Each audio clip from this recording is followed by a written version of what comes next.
কে বলো তোমাদের আইসিটি অনেক কঠিন? যে তোমাদেরকে বলবো আইসিটি অনেক কঠিন তাকে তুমি একদম চেঞ্জ করে দিবা।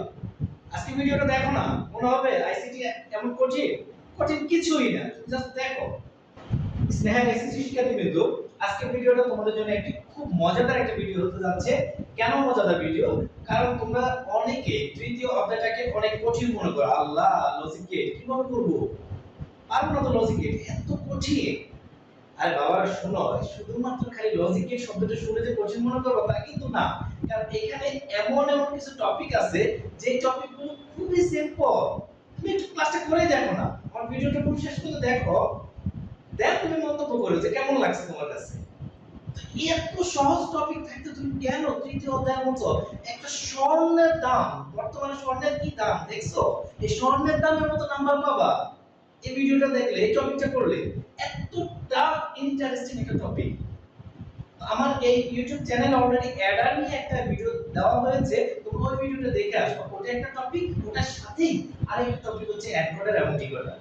তো কথা না বলে চলো শুরু করি আজকের ক্লাস। এনকোডার এবং ডিকোডার দুইটা শব্দ প্রায় কাছাকাছি। এনকোডারটা কি আর ডিকোডারটা কি? এনকোডার কি কাজে ব্যবহার করা হয়, ডিকোডার কি কাজে ব্যবহার করা হয় সেটা আগে একটু জেনে নেই। আমরা অ্যানালগ সিগন্যাল থেকে ডিজিটাল সিগন্যালে রূপান্তর করার জন্য এনকোডার ব্যবহার করি, আর ডিজিটাল সিগন্যাল থেকে অ্যানালগ সিগন্যালে রূপান্তর করার জন্য ডিকোডার ব্যবহার করি। এই দুইটা হচ্ছে সম্পূর্ণ দুইটা ইলেকট্রনিক্স ডিভাইস, দুইটা বর্তনী। এই বর্তনীগুলো এনকোডার যে বর্তনী সেটা ব্যবহার করা হয় অ্যানালগ সিগন্যাল থেকে ডিজিটাল সিগন্যালে রূপান্তর করতে। তাহলে তোমাদের মনে প্রশ্ন আসতে পারে, স্যার এটা কোথায় ব্যবহার করা হয়? একটু খেয়াল করে দেখো, আমরা তো মোবাইল ফোনে কথা বলি তাই না? মোবাইল ফোনে কথা বলি, তো মোবাইল ফোন কি আমি যে ভাষাগুলো বুঝি ওই ধরনের ডিভাইস নাকি এটা একটা ডিজিটাল ডিভাইস? অবশ্যই ডিজিটাল ডিভাইস। তাহলে আমি যখন মোবাইল ফোনে কথা বলতেছি, আমার মোবাইল ফোন থেকে যার সাথে কথা বলতেছি, সেটা বয়ফ্রেন্ড হোক, গার্লফ্রেন্ড হোক, আত্মীয় স্বজন হোক, বাবা মা হোক, যে হোক না কেন, যার সাথে কথা বলতেছি, এখন সেও তো একটা মোবাইল ফোন দ্বারা কথা বলতেছে তাই না? তো আমি যে কথা বলতেছি এই কথাটা তো মোবাইল বোঝার কথা না, কারণ আমি অ্যানালগ সিস্টেমে, মোবাইল ডিজিটাল সিস্টেমে। আবার যার সাথে কথা বলতেছি তিনি যেখানে কথা বলছে সে তো মোবাইল থেকে আমার সেম কথাটাই শুনতেছে। আর এই যে মাঝখানে কিন্তু বড় একটা প্রক্রিয়া হয়ে যায়। কি ধরনের?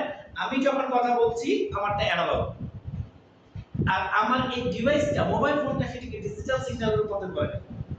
দেন এই মোবাইল টু মোবাইল ডিজিটাল সিগন্যালটা ট্রান্সফার হয়। মোবাইল সেই ডিজিটাল সিগন্যালটা পায়, সেটাকে আবার অ্যানালগে রূপান্তর করে আমার গন্তব্য যিনি তার কাছে পৌঁছিয়ে দেয়। তাহলে এই যে কাজগুলো হচ্ছে অ্যানালগ সিগন্যাল থেকে ডিজিটাল সিগন্যাল, সুতরাং এই জায়গাটাতে এনকোডার ডিকোডার ব্যবহার হচ্ছে। তাহলে একটু খেয়াল করে দেখো, ডিজিটাল অ্যানালগ এই যে শব্দগুলো খেয়াল রাখবা, অ্যানালগের ক্ষেত্রে সিগন্যালের পরিমাণ বেশি থাকে। একটু মনোযোগ দাও, এটাই অনেক ভুল করে, অনেক শিক্ষার্থী এই জায়গাটাতে ভুল করে যে এনকোডার ডিভাইসটা এনকোডার তোমরা বুঝে দিবে এটা ডিকোডার, আবার ডিভাইসটা ডিকোডার তোমরা বলতেছো এটা এনকোডার। কেন বলতেছো? কারণ তুমি তো ডিটারমাইন করতে পারতেছো না যে কোন জায়গা থেকে বেশি থেকে কমে যাবে না কমে থেকে বেশি যাবে। এটা বোঝার জন্য এই অংশটা বোঝা খুবই জরুরি। কেমন? অ্যানালগের সিগন্যালের সংখ্যা থাকে কি বেশি, আর ডিজিটালের সিগন্যাল থাকে কেমন কম। অ্যানালগের সিগন্যালের পরিমাণ থাকবে বেশি, আর ডিজিটালের সিগন্যালের পরিমাণ থাকবে হচ্ছে কম। এখন এই বেশি থেকে কমে যখন যাবে তখন আমরা সেটাকে কি বলবো? এনকোডার। আর digital to analog, that means কম থেকে বেশি।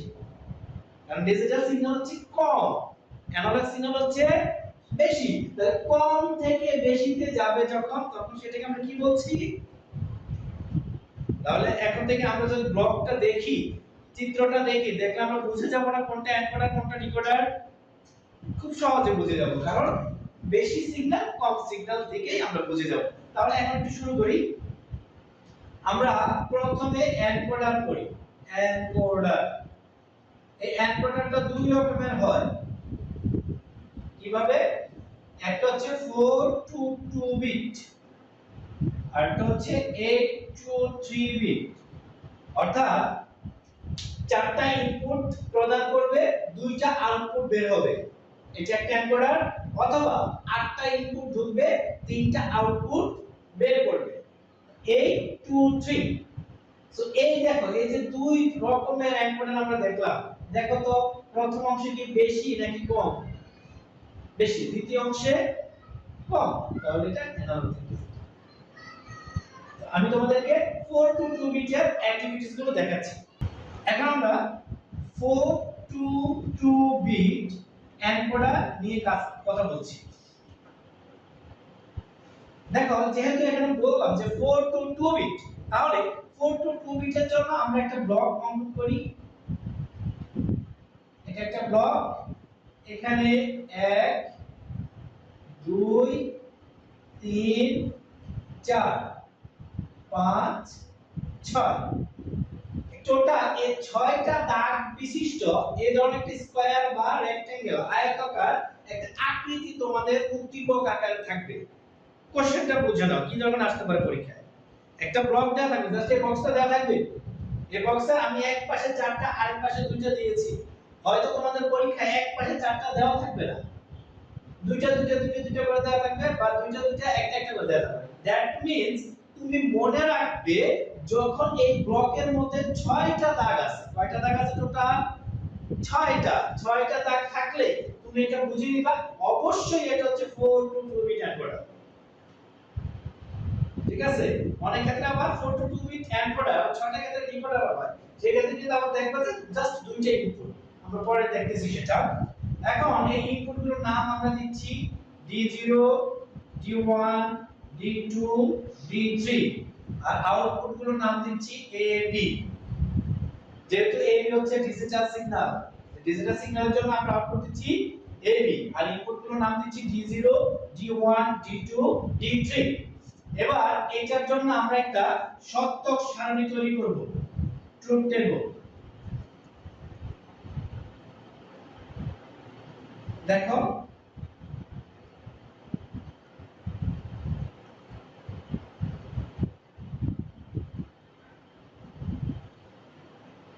চারটা রো হবে, যেখানে ইনপুট সংখ্যা 4 আছে, আর কলাম হবে ঠিক যতগুলো মান এখানে দেওয়া আছে, D0 D1 D2 D3, এই চারটার জন্য চারটা column, D0 D1 D2 D3, আর আউটপুট গুলো দেওয়া আছে দুইটা, A এবং B। বুঝতে পেরেছি কিভাবে আমরা ড্র করব? এবার আসো, খুবই সহজ একটা ট্রুথ টেবিল। এটা ভাবতে পারবো না এত সহজ কিভাবে হলো। আমরা তো নরমালি A এবং B এর জন্য ইনপুট সাজায় রাখি কি ধরনের, যে A এর মান হচ্ছে 2টা 0 2টা 1, B এর মান হচ্ছে 1টা 0 1টা 1। খুব সহজে আমরা কিন্তু এটা সাজাই। যারা লজিক গেট ক্লাস করেছো তারা অবশ্যই জানার কথা কিভাবে আমরা এই জিনিসটা সাজিয়ে রাখি, যে 2টি 0 2টি 1 1টি 0 1টি 1। আমাদের এই অংশ শেষ।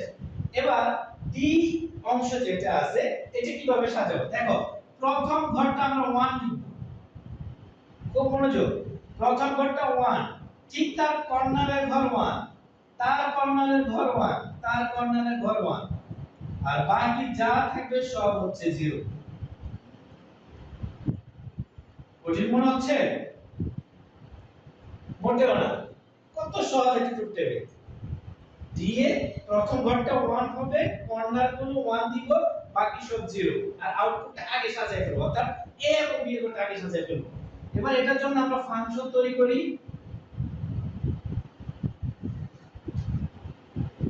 আমরা জানি ফাংশন হচ্ছে আউটপুটের জন্য তৈরি হয়, অর্থাৎ A এর জন্য একটা ফাংশন তৈরি হবে, B এর জন্য একটা ফাংশন তৈরি হবে। কারণ আমার এখানে আউটপুট A এবং B, সো এই দুটোর জন্য আমরা দুটো ফাংশন তৈরি করব।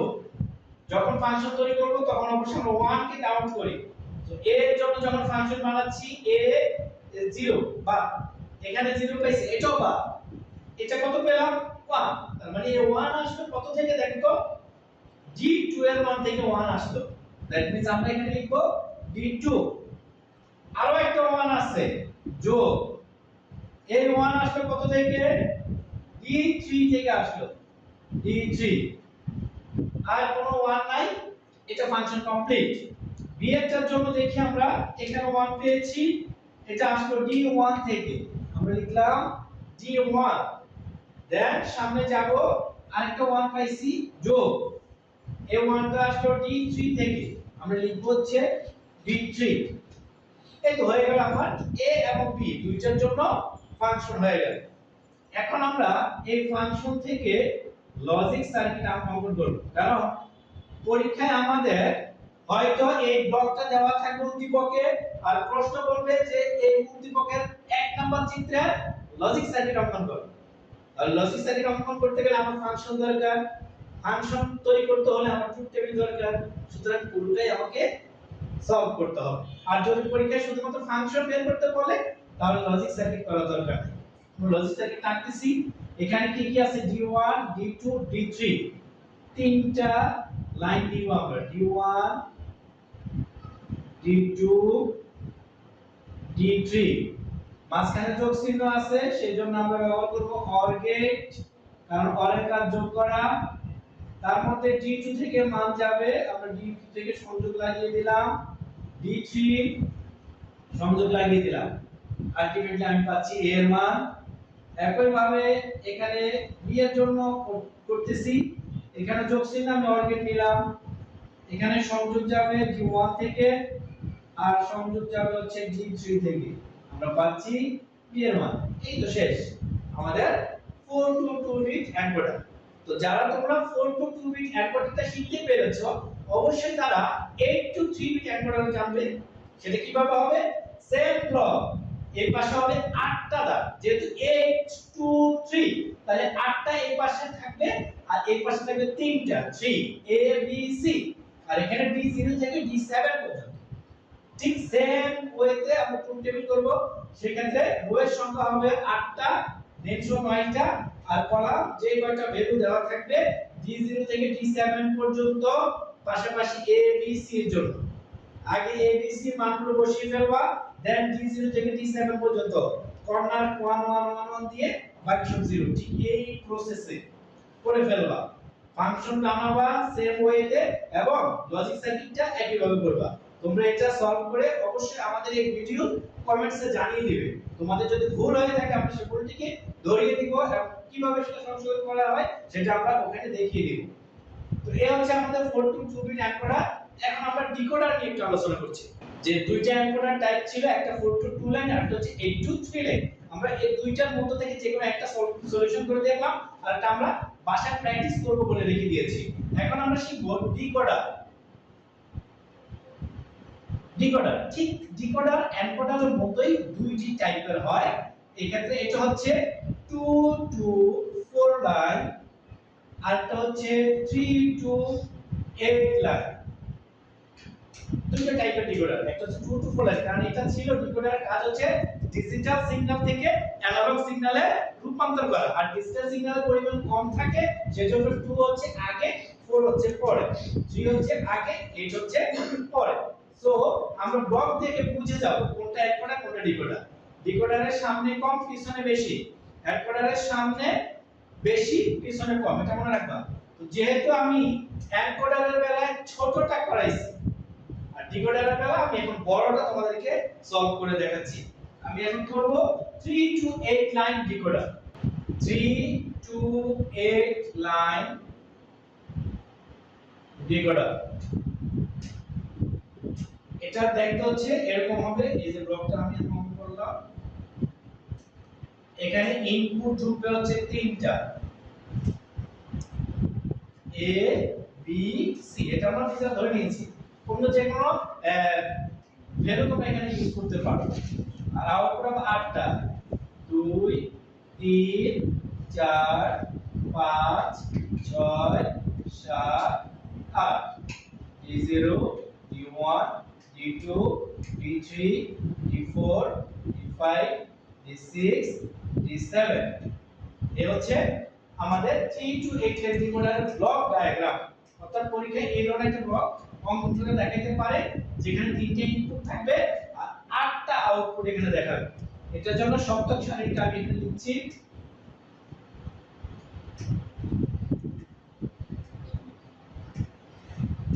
যেহেতু এটা 3 to 8 লাইন ডিকোডার, আটটা হবে হচ্ছে রো। এই একটা রাখলাম নামের জন্য, আর আটটা রো আমি এখানে ড্র করছি। ইনপুটের জন্য তিনটা, এ বি এবং সি। আউটপুট হবে আটটা।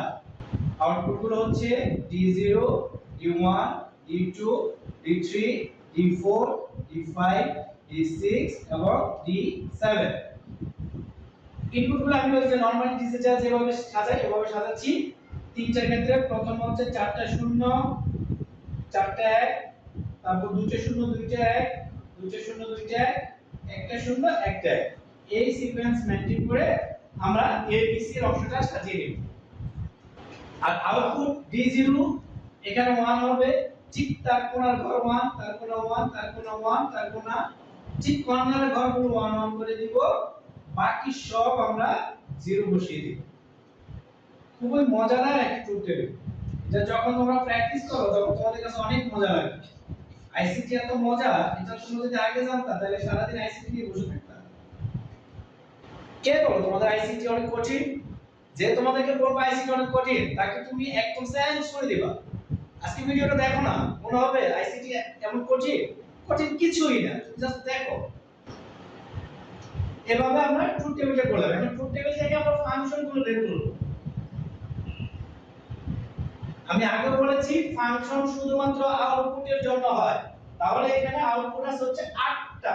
এই 8টা আউটপুটের জন্য ফাংশন হবে D0, D1, D2, D3, D4, D5, D6, D7।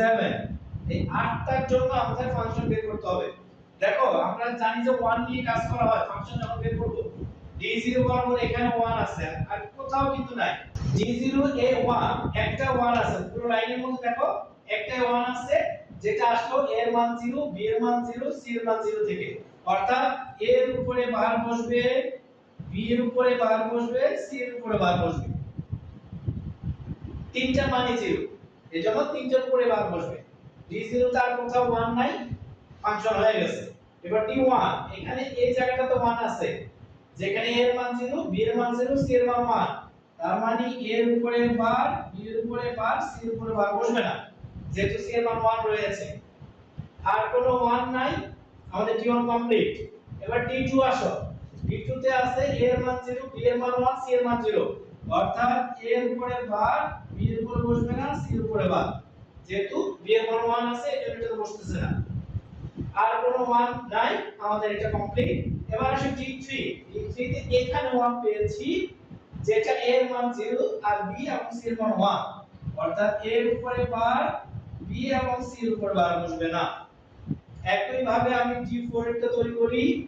এখানে a b এর উপরে বার বসবে, c এর উপরে বার বসবে, যেহেতু b এবং c দুইটাই 0।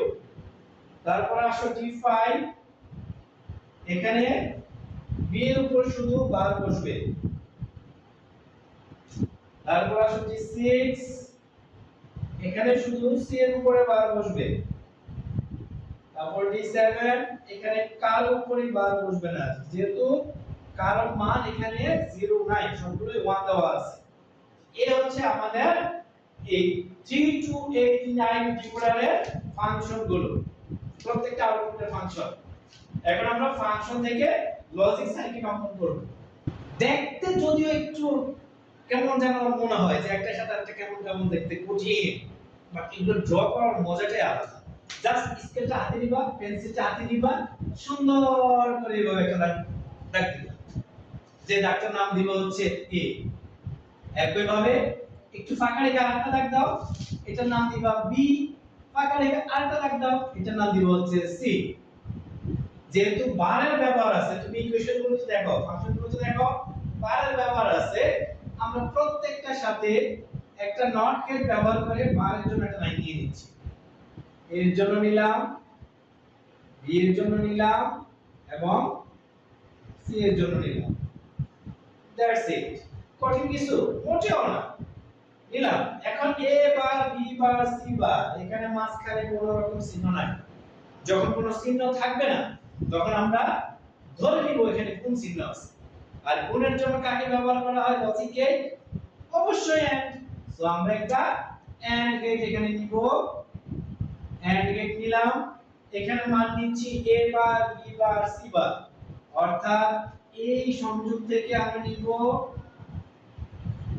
পাশাপাশি এটা থেকে নিব এবং এটা থেকে নিব, যে রেজাল্ট বের হবে সেটা হচ্ছে d0। ঠিক একই ভাবে d1 এটা নিচ্ছি। এবার তোমরা অবশ্যই স্কেল ব্যবহার করে সংযোগ করে নিবে, তাহলে তোমাদের চিত্রটা অনেক সুন্দর দেখাবে। এখানে d1 এর মান আসবে d2 d3 d4 d5 d6 d7। বুদ্ধিমানের কাজ হচ্ছে সবগুলো এন্ড গেট আগে নিয়ে নেওয়া, কারণ হচ্ছে তুমি এরকম নিতে গেলে কোনটা বড় কোনটা ছোট, তখন শেষ পর্যন্ত জায়গা হবে না। আর অবশ্যই একটা পরিপূর্ণ পৃষ্ঠার মধ্যে এই চিত্রটি আঁকার চেষ্টা করবে, তাহলে তুমি অনেকগুলো স্পেস পাবে, খুব সুন্দরভাবে চিত্রটা উপস্থাপন করতে পারবে। আমরা d2 এর জন্য এটা, d3 এর জন্য এটা, d4 এর জন্য এটা, d5 এর জন্য এটা, d6 এর জন্য এটা, d7 এর জন্য এটা, এইগুলো নির্ধারণ করে দিলাম। এবার d2 আসতেছে a বার b c বার, অর্থাৎ a বার b c বার। তারপরটা আসতেছে a বার b c, এবার বি সি। তুমি একটু খেয়াল করে দেখো, এটা হচ্ছে এ, এটা হচ্ছে বি, এটা হচ্ছে সি, অর্থাৎ 1 3 5 এটা হচ্ছে এ বি সি। আর বার যেগুলো সেটা হচ্ছে 2 4 6। এই লাইনগুলো থেকে আমরা যেখানে বার পাবো সেটা জোড় লাইনগুলো থেকে নিব, আর যেখানে বার থাকবে না সেটা বেজোড় লাইনগুলো থেকে নিব। এটা মনে রাখবা। D4 হচ্ছে এ বি বার সি বার, অর্থাৎ a b bar c bar. d5 a b bar c, a b bar c। d6 a b c bar, a b c bar. d7 হচ্ছে a b c, a b c। এই তো আমাদের 3 to 8 line ডিকোডারের logic সার্কিটটা অঙ্কন করা হয়ে গেল।